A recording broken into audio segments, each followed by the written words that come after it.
AI is not taking away your jobs. There are no jobs by the end of the year. I know, it's kind of hard to believe given this current hype surrounding AI, but this exodus of jobs narrative is often inflated. And these aren't my words. Meta's president of global affairs, Sir Nick Clegg, said this on BBC's Today program, that the hype surrounding AI has somewhat run ahead of the technology itself. Yeah, I do think the hype is running ahead of the technology. And he is not alone. OpenAI's own Sam Altman echoed that sentiment, stating that AI is widely overhyped in the short term. So, is AI taking our jobs away? What's really going on here? Let's dive into it today. We can start by trying to understand why do businesses like to integrate AI in the first place? You see, businesses like AI for two main reasons. Firstly, their old systems might have become a bit outdated or maybe inefficient. Just like every other iteration of technology makes the old ones obsolete, AI is also kind of making older processes obsolete. Take call centers for example. These new AI chatbots can now answer customer FAQs and troubleshoot basic issues as well. Companies like Dukaan have already made a huge shift from their old customer service representatives to the ones that are powered by AI. Secondly, there's the potential of cost cutting, and businesses love themselves some cost cutting. There are these new use cases where AI helps businesses not only to cut costs and increase productivity, but also helps improve their decision-making capabilities. Take Duolingo for example.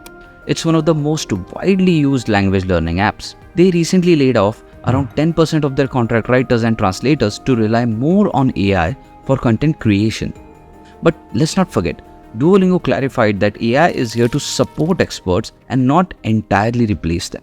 AI can be a powerful tool, but human expertise still remains crucial for tasks that require judgment and social skills. And that's mainly because of this one thing in AI. It's called hallucinations. Hallucination in AI is when the system starts seeing things that just aren't there. And that's a big problem. Both OpenAI and Google admit that their generative AI is far from perfect. Sometimes it would give incorrect responses. Google even shows a warning right below its solutions. In fact, Google's recently launched AI overview suggested a user to use glue on a pizza. It got this information from a Reddit post of all the places that was made 11 years back. And that's not all. It also said the geologists recommend humans should eat 1 rock per day. Talk about a rocky start, right? This bizarre answer was basically picked up from a satirical article from The Onion. If you don't know The Onion, it's like a very old satirical website which sort of focuses on current US and international politics. Anyway, Google's AI treated this unusual health advice as a fact. Scary, right? And these aren't just funny mistakes. They're symptoms of a larger issue at hand. And this isn't the first time Google has run into these kinds of issues either. Earlier this year in February, Alphabet's share price dropped 7% in a day after its chatbot Bard, which is now known as Gemini, provided factually incorrect information in its first public demonstration, no less. So now, instead of saving time, we end up fact-checking the AI's work, spending more and more time than before.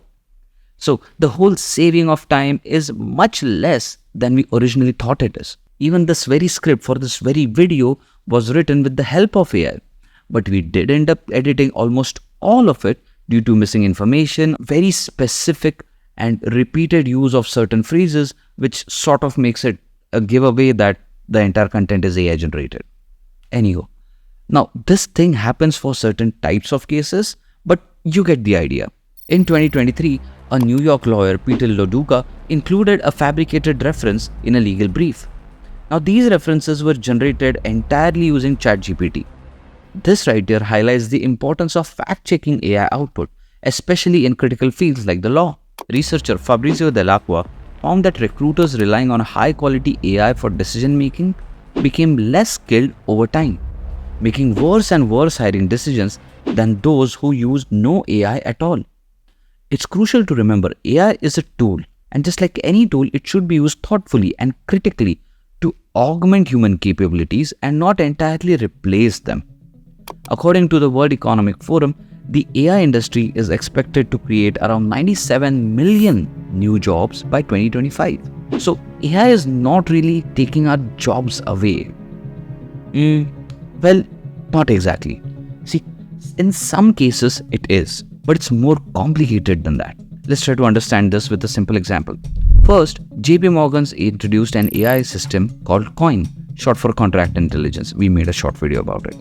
This program was able to review financial contracts in seconds, the same thing that would take lawyers say around 360,000 hours. This sounds like bad news for the lawyers, right? But look closer. Other banks started using similar tools as well. For example, Goldman Sachs uses Arteria AI to help digitize and create structured contractual data. Suddenly, it wasn't about replacing job as it was about staying competitive. And those lawyers, well, they started focusing on the more complex tasks that require more human intervention.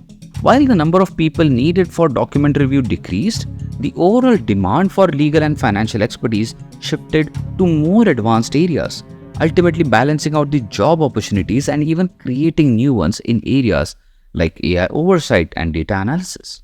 This pattern is repeating across industries. AI is changing jobs, but not necessarily eliminating them.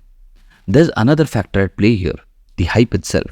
That 40% of all jobs around the world will be impacted by AI. See, AI companies are in a race to showcase that their latest advancements are better than the others. Remember Google's Gemini demo? Turns out it was heavily edited. And I mean a lot. The demo video for Google's chatbot Gemini was impressive, but Google later admitted the video was edited to condense response cycles and show a reduced latency. So, where does that leave us?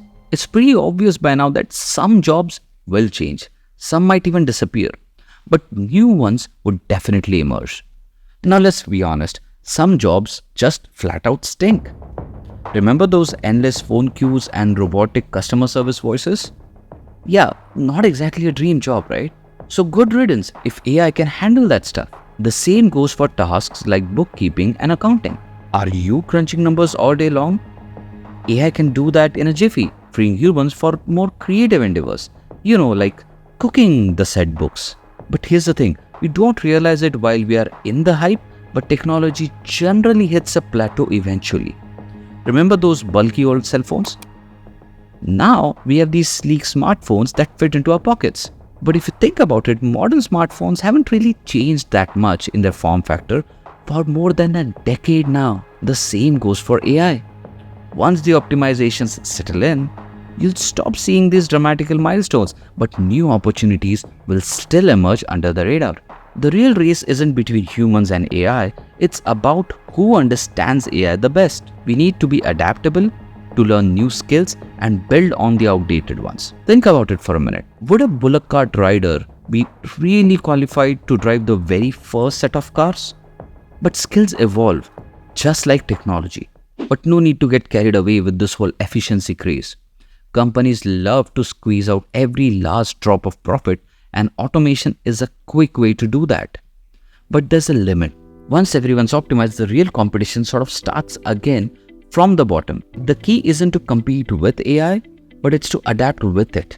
Learn to work alongside it and understand it. And this also isn't the first time technology has shaken up the job market. The steam engine didn't end transportation jobs, it actually transformed them. And today we have the highest number of driving jobs than we ever did in our history. But all of that happened after the steam engine came around, not before. So what can you do? Firstly, understand AI. Not just how it works, but how to use it. Focus on what AI can't do. Things like creativity, complex problem solving, emotional intelligence, decision making are still a dark area for AI. Be adaptable. The skills valued today might be different from tomorrow. And be physical. A lot of jobs requiring physical intervention are still safe from AI. Mainly because robotics itself still remains very expensive and it's not easily scalable. AI isn't the future, but it surely is in the future. It's a tool for human intelligence and not a replacement. At least the AI revolution isn't talking about machines taking over. It's more about humans learning to work smarter instead of harder. But be warned, it's not all sunshine and rainbows. Big tech is snatching up AI talent left, right, and center, even trying to nip an entire industry of competitors into the bud way before they could take any roots. The power is concentrating in the hands of a few. So if you want to know more about how that is happening, you can watch our next video. Goodbye and take care.